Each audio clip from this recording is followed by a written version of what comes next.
बीरनगर एक सुंदर और शांत गांव था। लोग सादगी से भरा जीवन जीते थे। एक दिन खबर फैली कि अमेरिका से एक पुराना जमींदार परिवार अपने पुश्तैनी घर लौट रहा है।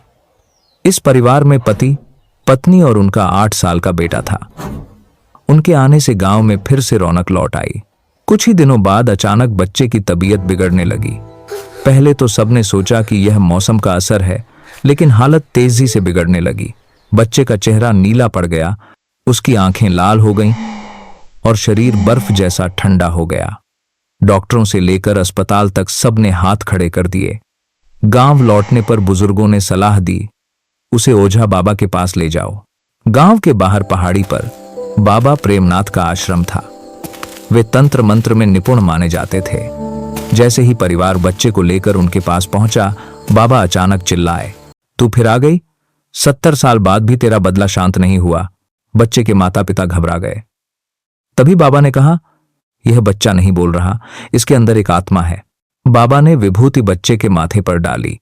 बच्चा जमीन पर गिरा और अचानक किसी औरत जैसी भयानक आवाज में बोला, अरे प्रेमनाथ, तूने मुझे जिंदा जलाया था, अब तेरा वंश जलेगा।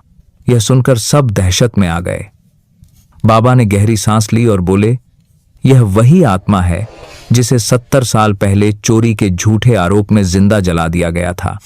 वह गर्भवती थी और आग में उसका अजन्मा बच्चा भी मर गया। उसे सजा देने वाला कोई और नहीं बल्कि इस बच्चे का दादा था। सभी स्तब्ध रह गए। बाबा ने मंत्रोच्चार शुरू किए, दीप जलाया और आग के चारों ओर घेरा बनाया। अचानक बच्चे के पीछे दीवार पर धुएं से एक औरत की आकृति उभरी, जलती हुई, कराहती हुई।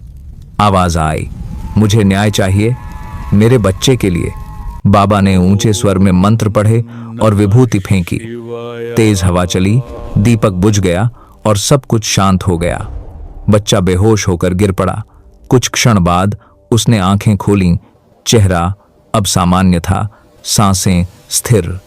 आत्मा जा चुकी थी। बाबा ने धीमे स्वर में कहा, उस आत्मा को शांति तभी मिलेगी जब उसके नाम से एक दीप जले और उसकी आत्मा के लिए प्रार्थना हो। अगले दिन ठाकुर परिवार ने हवेली के पास एक छोटा मंदिर बनवाया, जहां हर साल उस औरत की आत्मा के लिए दीप जलाया जाने लगा। तब से गांव में कोई अनहोनी नहीं हुई। लेकिन कहते हैं, हर पूर्णिमा की रात हवेली की खिड़की से एक धीमी आवाज सुनाई देती है, अब मेरा बच्चा चैन में है। और फिर हवेली के दरवाजे अपने आप धीरे से बंद हो जाते हैं।